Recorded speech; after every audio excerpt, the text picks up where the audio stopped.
Selamat pagi saudara-saudara, masih bersama dengan Bu Lili ya, di chapter 13 ini, yaitu Leverage and Capital Structure.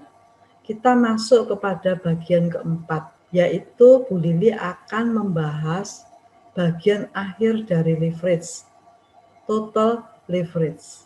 Kalau kita sudah bersama-sama belajar tentang operating leverage, kemudian masuk kepada leverage kedua yaitu financial leverage, mari kita tuntaskan leverage yang terakhir yang kita sebut sebagai total leverage. Pada prinsipnya total leverage ya sama dengan leverage yang lain, karena yang disebut dengan leverage itu adalah penggunaan fixed cost yang memberikan dampak terhadap earnings. Pada operating leverage atau leverage tingkat pertama tadi, yang disebut dengan fixed cost tentu saja adalah fixed operating cost. Sementara pada financial leverage, yang dimaksud dengan fixed cost-nya adalah fixed financial cost yang terdiri dari dua macam itu ya saudara, yaitu interest on debt atau coupon rate dan juga dividen saham preference. Sekarang bagaimana dengan total leverage saudara?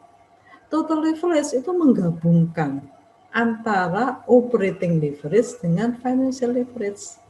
Jadi total leverage ini sederhana sebenarnya saudara, yaitu melakukan kombinasi fixed cost.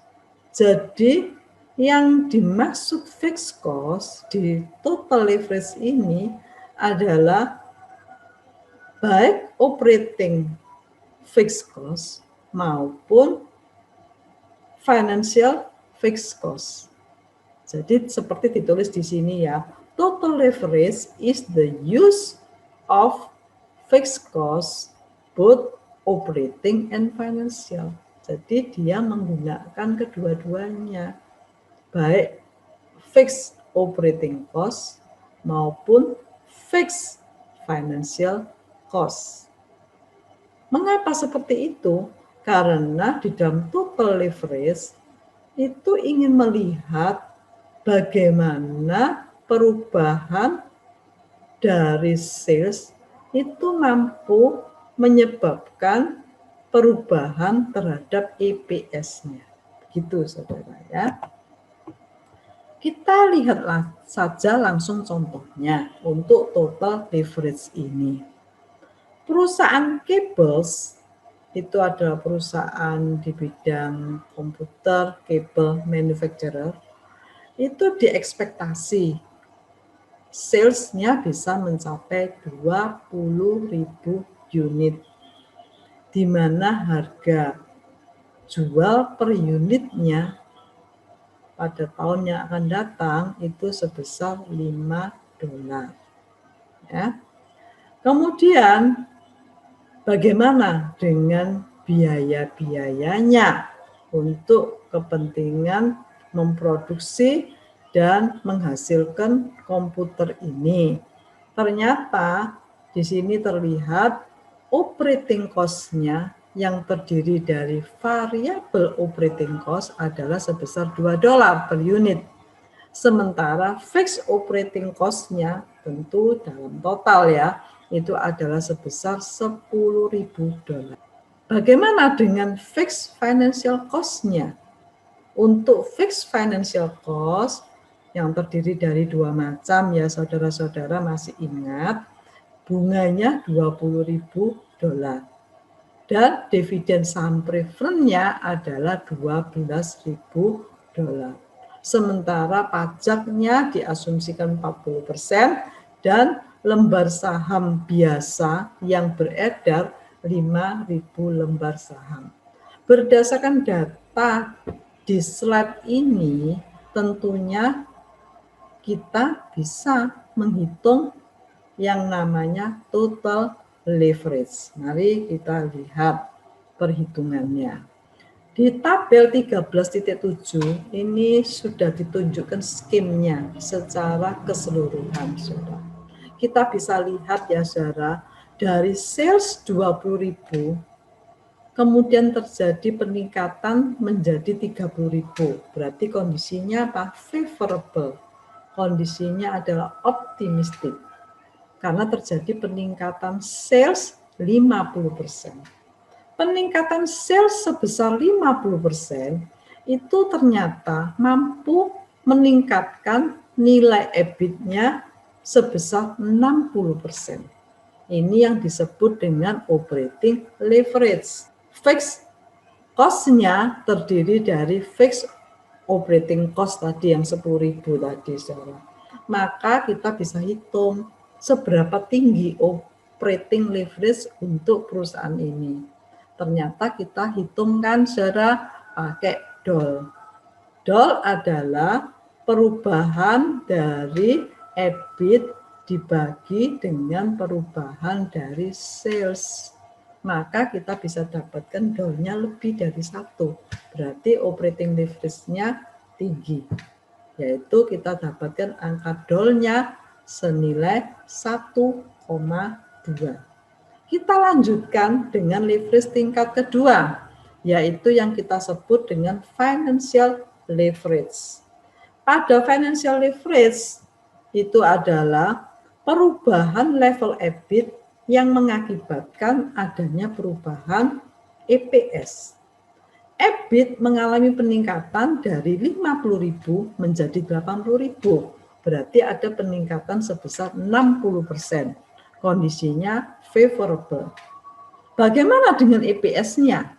Dari EBIT untuk menghasilkan EPS itu bisa dilihat di tabel 13.7 yang bagian bawah terlihat bahwa bunganya karena menerbitkan obligasi bentuk utang ada bunga 20.000, begitu kan saudara, kemudian juga dikurangi pajaknya dan dikurangi yang terakhir dengan dividen saham preference.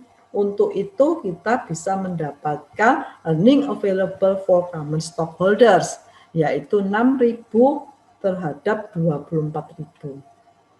Maka kalau kita hitung EPS-nya pada saat sales 20.000 ditemukan EPS-nya adalah 1,2.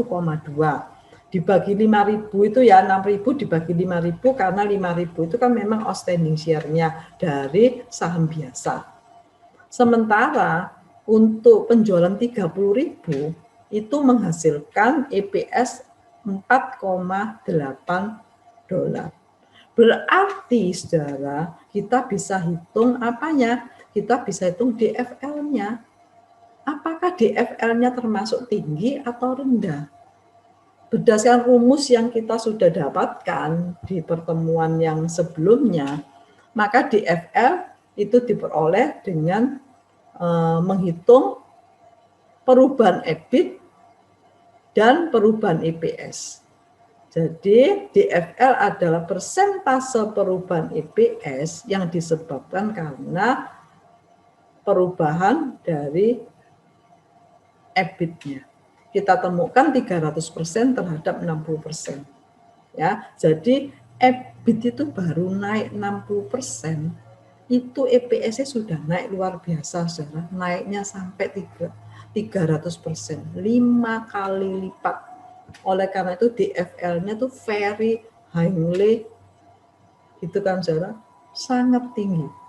Jadi highly financial leverage ketemu 5. Maka kalau DOL itu sanggup menaikkan sebesar 1,2 kali sales terhadap EBIT, maka DFL itu sanggup menaikkan EPS dari EBIT ke EPS itu 5 kali. Berarti kan ada 2 step. Step pertama naik 1,2 dan step yang kedua adalah naik 5 kali. Kalau begitu, kalau dihitung dari awal sampai akhir, artinya berarti perubahan sales itu mampu mempengaruhi perubahan EPS itu berapa kali. Itulah yang kita hitung dengan total leverage atau kita sebut dengan juga combined leverage. Mari kita hitung DTL-nya.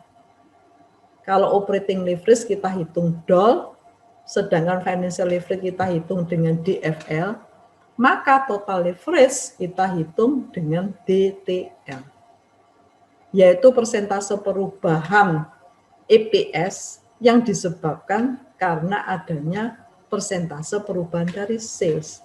300% kan perubahan EPS-nya, kita bagi dengan persentase perubahan sales-nya 50%, menghasilkan DTL 6 kali. Ini kan luar biasa, saudara. Jadi sales baru naik 50%, itu sudah sanggup membuat EPS perusahaan naiknya 300%. Jadi efeknya adalah 6 kali. Nah, itulah saudara yang disebut dengan DTL. DTL itu akan menghasilkan angka yang tinggi atau kita sebut multiplier efeknya itu tinggi ketika apa? DOL itu tinggi dan diimbangi dengan DFL yang tinggi juga. Itulah DTL, saudara. Perhitungan DTL sederhana tadi sudah boleh sampaikan. Kalau kita mau hitung dalam berbagai level sales, maka kita pakai rumus seperti ini kan tadi. Kalau DTL-nya tadi lebih dari 1, kita sebut dia adalah tinggi. Ya. Tapi kalau kita mau menginginkan, nah ini tadi contohnya ya, menghitung range perubahan. Jadi persentase perubahan EPS yang disebabkan oleh persentase perubahan dari sales itu tergambar di slide ini ya, tadi ketemu 6. Tapi itu juga bisa kita hitung kalau kita mau lihat at base level, at base sales levelnya, seperti waktu kita belajar operating leverage dan sama dengan waktu kita belajar financial leverage, kita pun bisa menghitung total leverage berdasarkan pada tingkat sales atau key tertentu. Hasilnya akan sama, saudara, yaitu kalau kita inginkan untuk menghitung pada 20.000 unit penjualannya, akan menemukan juga 6. Ya. Nah, saudara, selain menggunakan rumus-rumus tadi, tentu kita juga bisa shortcut. Kalau asal kita mengetahui nilai DOL-nya dan juga bisa mengetahui nilai DFL-nya, maka langsung DTL itu adalah tinggal kita mengalihkan DOL dengan DFL. Jadi DTL itu merupakan multiplikatif ya dibandingkan aditif. Dia bukan menambah tetapi dia multiplikasi. Jadi bayangkan kalau perusahaan DOL-nya sudah tinggi, ditambah DFL-nya itu lebih tinggi lagi, maka DTL-nya itu akan menjadi semakin tinggi karena merupakan hasil perkalian dari DOL dengan DFL. Nah, seperti ini cara kita tadi menghitung DTL dengan menggunakan formula, yaitu persentase perubahan EPS dibagi dengan persentase perubahan sales. Namun kita juga bisa mengkalkulasi DTL dengan hanya mengalihkan DOL kali DFL. Hasilnya akan sama persis. Demikian saudara penjelasan untuk DTL. Ini merupakan pembahasan leverage yang terakhir. Ya, jadi perusahaan harus bisa menata leverage-nya bukan hanya untuk financial leverage saja, atau bukan hanya untuk operating leverage-nya saja. Tetapi kedua-duanya, baik operating leverage maupun financial leverage, itu harus dikelola sedemikian baik. Kenapa? Karena pada akhirnya itu menjadi multiplikasi efek tadi ya, yaitu akan dihitung pada finalnya dengan menggunakan DTL. Bayangkan kalau DTL itu 6 kali, itu artinya apa? Tadi sudah boleh dijelaskan. Artinya sales itu baru mengalami kenaikan Rp1, tapi EPS-nya sudah mengalami kenaikan Rp6 kalau kita mau pakai satuan rupiah. Kalau kita mau pakai satuan persentase, sales itu baru mengalami kenaikan 100%, EPS-nya sudah naiknya 600%. Itulah cara yang disebut dengan daya ungkit. Kita kembali kepada konsep leverage. Dengan usaha yang tertentu, yang simple, kita bisa mendongkrak, kita bisa mengungkit hasil yang maksimum. Dalam hal ini kita bisa mendongkrak meningkatkan EPS.